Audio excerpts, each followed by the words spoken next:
Hello and welcome to Comic Culture. I'm Terrence Dollard, a professor in the Department of Mass Communication at the University of North Carolina at Pembroke. My guest today is graphic designer and letterer Taylor Esposito. Taylor, welcome to Comic Culture. Thank you for having me.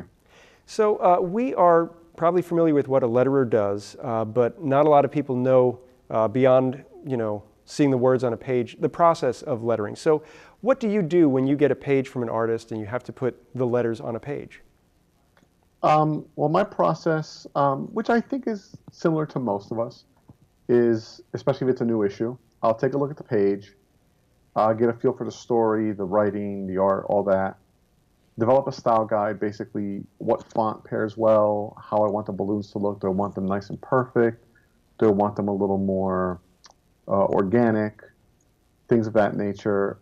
Then I set up my style, my template.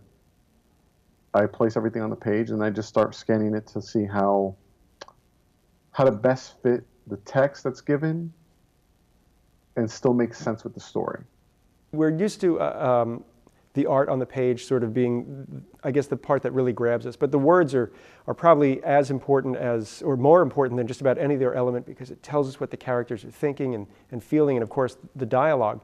So it's interesting, you say that you develop a template or a style to match the tone of the book. So if you're given a science fiction book, I'm guessing that's going to be different than superheroics? To a point. I mean, it depends on who's drawing it. Like I worked on Justice League 3000 with Howard Porter, and that one already had kind of like a sci-fi look to it, even though it's a superhero book. So we went in the sci-fi direction with that.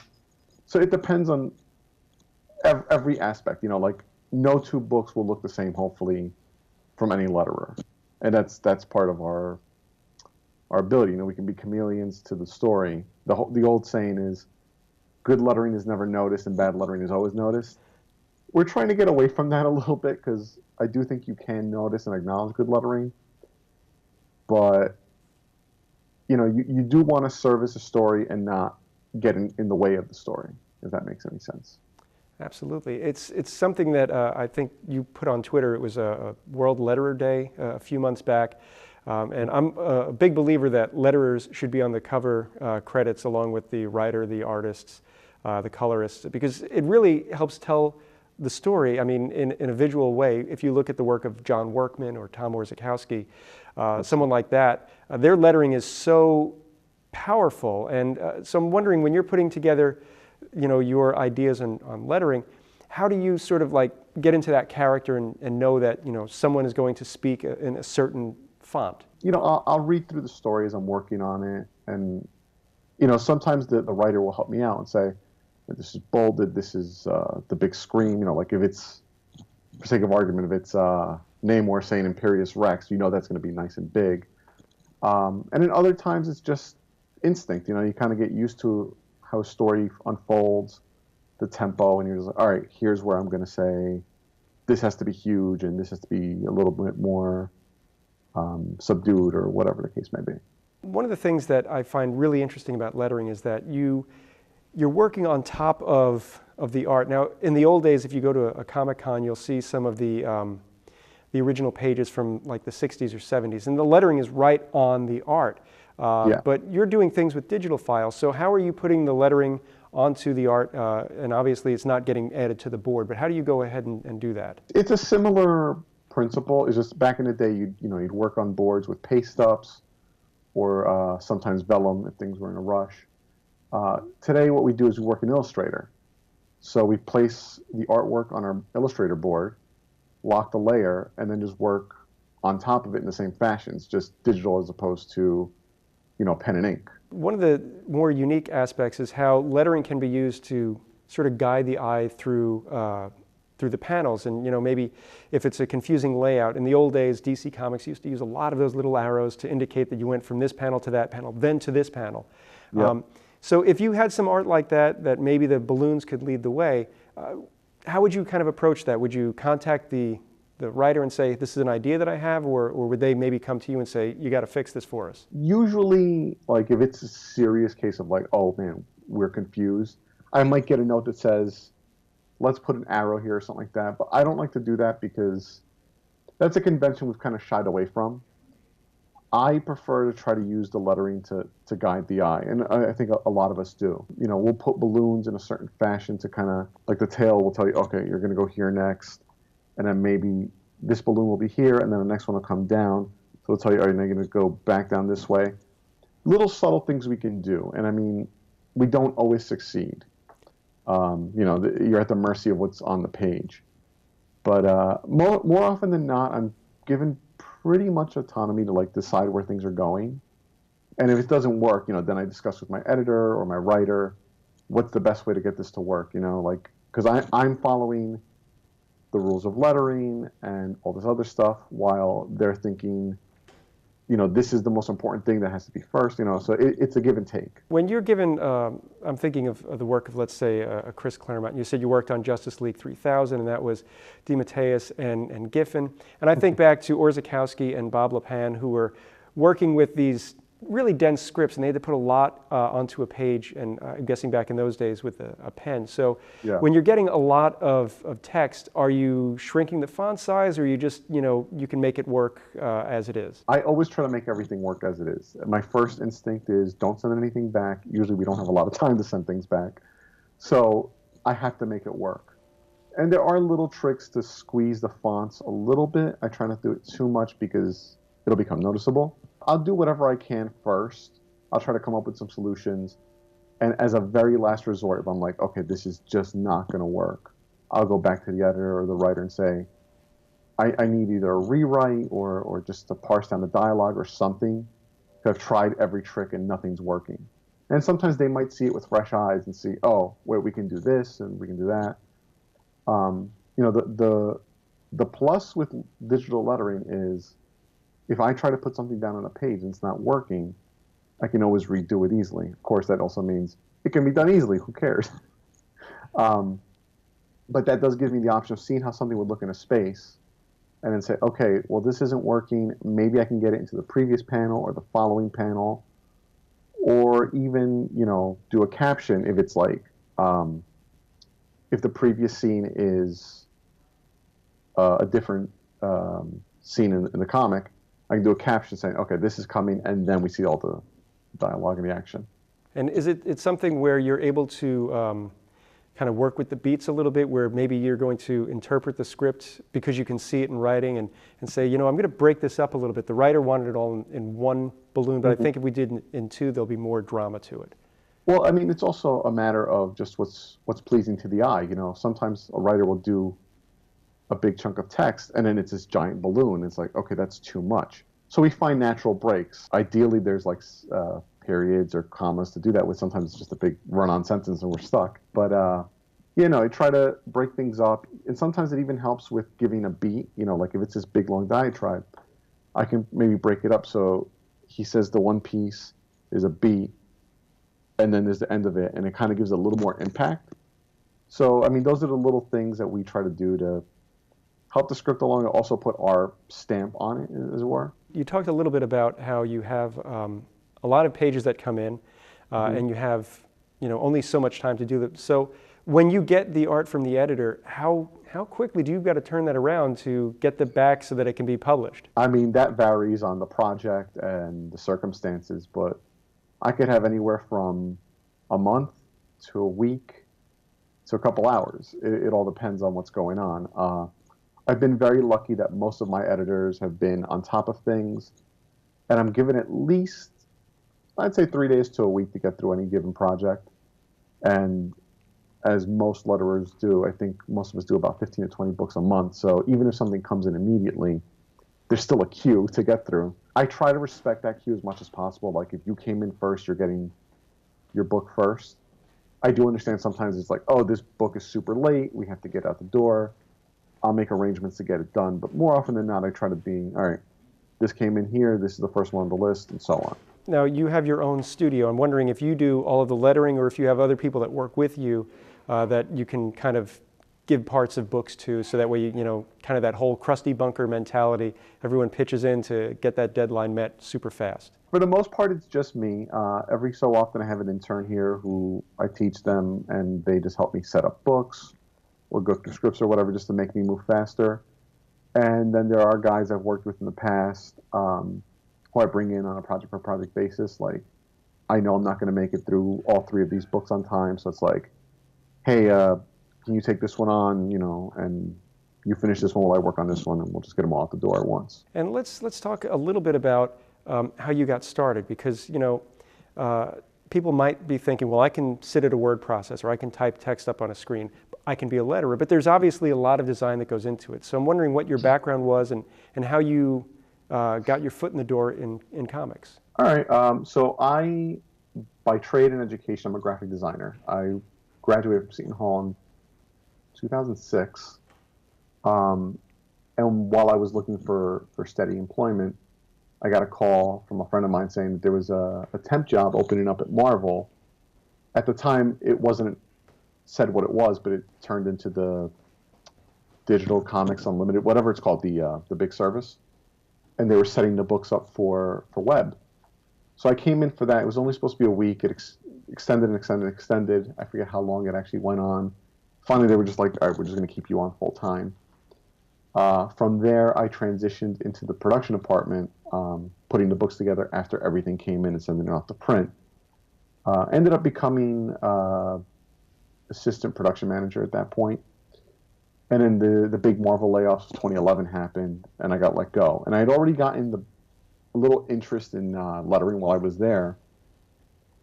So I started doing a little, like, just self-education, buying books, trying things out, playing with everything. It was all right, nothing great work, but it was enough to catch the attention of the lettering supervisor at DC at the time. They were looking to replace somebody that left. So I applied for the job, I got in, and then I basically got to work in a lettering studio with 3 to 4 other guys who were teaching me on the job, which was some of the best experience I could ever get. And that's where I really honed my skills, and I got to start at the top, which is a little weird. Most people kind of work through the indie scene and work their way up. So I'm very grateful for the very, like, 1 in 1,000, whatever it is, chance that I got. But yeah, so that's how I got into lettering. And then when DC decided to move everyone out to California, I decided to stay behind because I was in Jersey and started my own studio. So here we are. And this seems like it's because we're in this digital era where artists are able to scan their work and send it to editors via email rather than fax or FedEx. It seems like you can be in New Jersey while the company is in Los Angeles or somewhere in California or wherever and still work. Is that the case? Absolutely. I mean, I'm working with clients in California, New York, it's the same time zone, but Florida. I've worked with some clients in England. I believe I've worked with one client in Australia. So, like, there's no reason why anybody can't work somewhere just because of geographical limitations anymore. I mean, you still have to be cognizant of time. A deadline in Australia is a lot harder to get done than a deadline in New York, a lot harder to get done one in California. But it does make for interesting work. We know a lot of times a writer and a penciler might get together. You think again of Claremont Byrne talking about how they're going to do the X-Men in the 70s and early 80s. I'm wondering how soon you get brought into a project and how closely you work with the creative process. Again, I'm thinking of somebody like a John Workman who seems to always know exactly what Walter Simonson wants, and it makes you think that the two of them are coordinating a little bit more than just here's the pages. So I'm just wondering when you're brought in. Again, it depends on the project. There's some projects kind of like in the case of Neil Gaiman with Sandman, it was always Todd Klein. Actually, the funny thing we were talking about the other day was the only 2 regular creators on that book were Gaiman and Klein. Everyone else was just rotating artists. But Todd set such a standard for that book. Like, it told as much of the story as anything else. And yeah, same as Walt and John. You don't think of one without thinking of the other. So in some cases, you have people who like you and will always work with you, and they'll tell you ahead of time, like, I've already put in for you for that book. You're going to be working on this. We're just months out because we have to wait for the pages to get drawn. And then there's other times when, for example, at Dynamite, a lot of my editors there like me a lot, so it's always like, hey, we've got this book and it's got to be done in a week. Are you interested? It's like, yeah, sure, I'm in. So, it's all over the spectrum as far as when I get brought in. When you get a call that the book's got to be done in a week or in 3 days, are you able to set like a normal schedule, or are you just, you're going to start and when you're done, you're done? I try as much as possible. I try to keep to a 9 to 5. It's not always the case. Like anything else, sometimes emergencies come up. I'm done beating up my body. I don't do it anymore where I pull all-nighters. An all-nighter will send me into a day and a half of rest. So now I try to keep it about 12 hours. I give myself breaks in between, so 12 hours is probably like 8 hours worth of work. Well, speaking of work, I had sent you a page that is from the comic that I do as a hobby.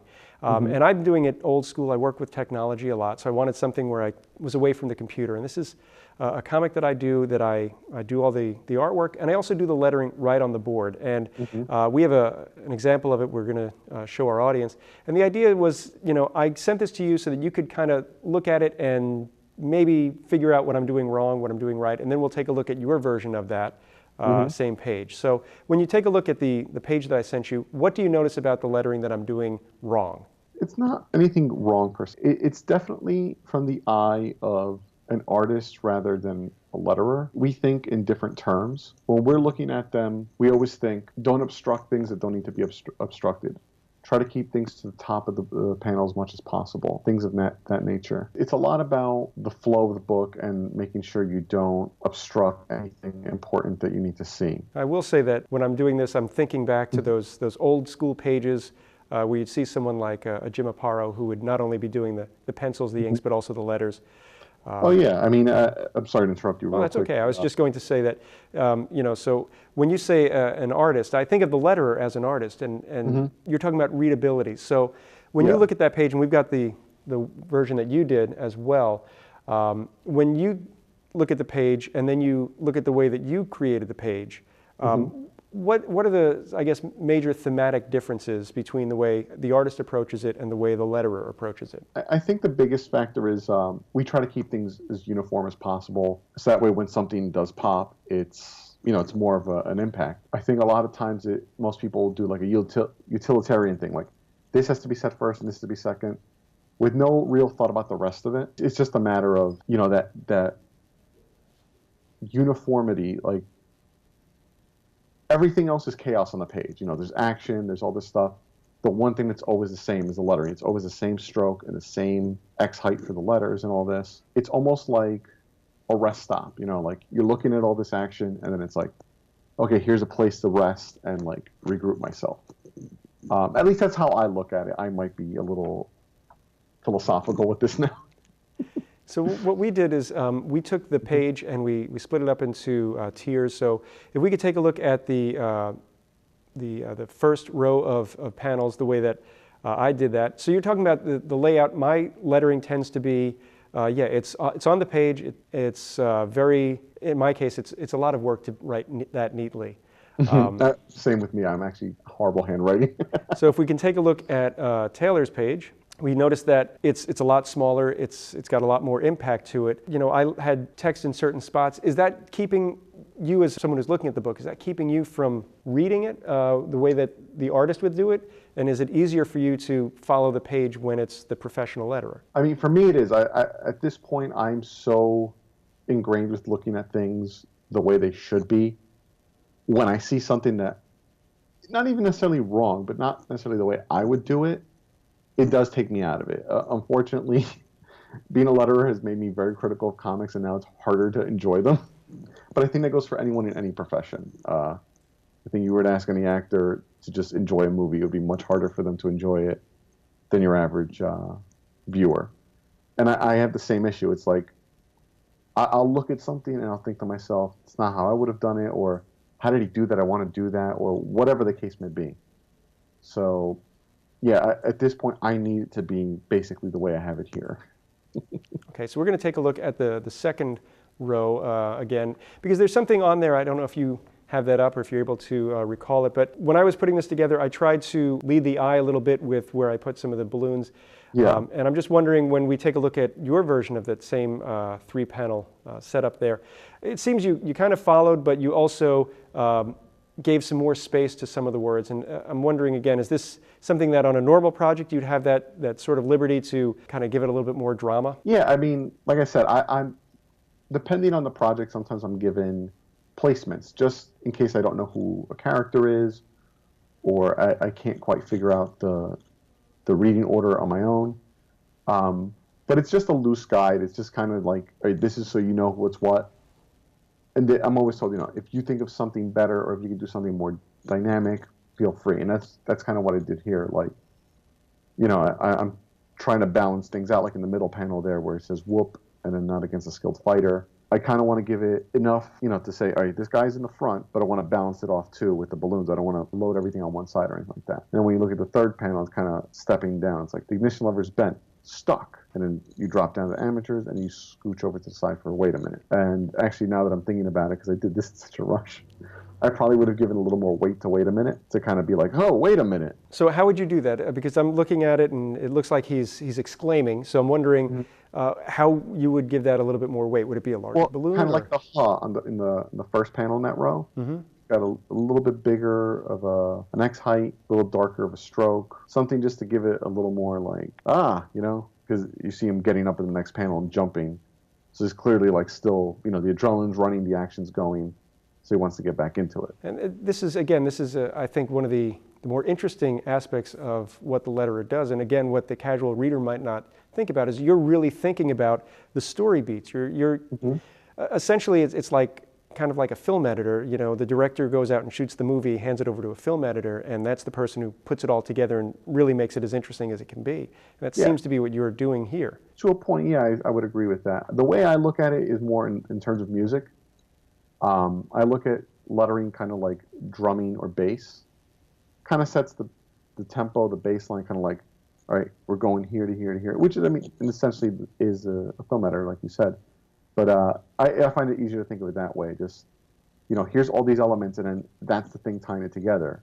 Where you might not notice the drumming, you might not notice the bass, but it is the thing that's holding everything together that makes you enjoy it. We'll just take a look at the last row, and we'll just talk a little bit about the exchange that goes from the second panel where our bad guy is saying predictable all brawn, and I tried to draw the eye with a balloon that went into the next panel, and you did something a little differently, if we could take a look at that. You did something where you were using a longer balloon tail to get back to that character as he throws our hero into the side of a spaceship. I'm just wondering what your thoughts were on that. My thought was, because you had it kind of like in the middle, but I needed to get all this other text in there, and I didn't want to disrupt the natural order of the way the balloons should go. So instead, I decided to go with that snake tail, which is not my favorite. It's kind of like a last resort thing, but it kind of helped keep all the action in panel without obstructing anything and give everyone the proper reading order. It's just one of those things just to make sure like you can read everything, and it balances the panel because you have the balloons on one side and then the characters fighting on the other, and it kind of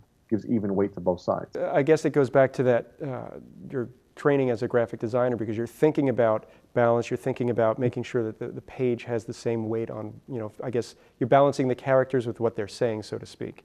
Absolutely. So we have just about a minute or so left before we have to wrap up our conversation. I'm wondering if somebody's interested in becoming a letterer, how could they get started in that work? The best thing to do would be to track down a couple books that would be very helpful. They're actually the books I used when I started. Comic Book Lettering the Comic Craft Way, and the DC Guide to Coloring and Lettering. Those two are basically our Bibles as far as letterers are concerned. The technical information might be a little outdated, but the core concepts are still good. And then I would also say visit places like Blambot, Jim Campbell's lettering blog, anything like that. They have useful articles. They have, I believe Jim has sample pages to work on, things like that. And just ask around. Most letterers are pretty friendly, I would say. When I was getting started, I was asking around between Sal, my former boss at DC, and Nate at Blambot. I asked them for advice and everything, and they were very gracious to give me the time to help me out. And like now I'm grateful to call them friends and mentors. So, It's not as cutthroat as some people would have you believe. It's actually a good industry. It's just a matter of doing the work. You have to do the work. You know, no one's going to do it for you. I've seen people are like, well, how do I do this? Like, it's all there. I can't walk you through it. I may as well do it myself. Well, Taylor, they're telling us that we are, in fact, out of time. I'd like to thank you so much for taking time out of your busy schedule to talk to us. I'd like to thank you at home for watching Comic Culture. We will see you again soon.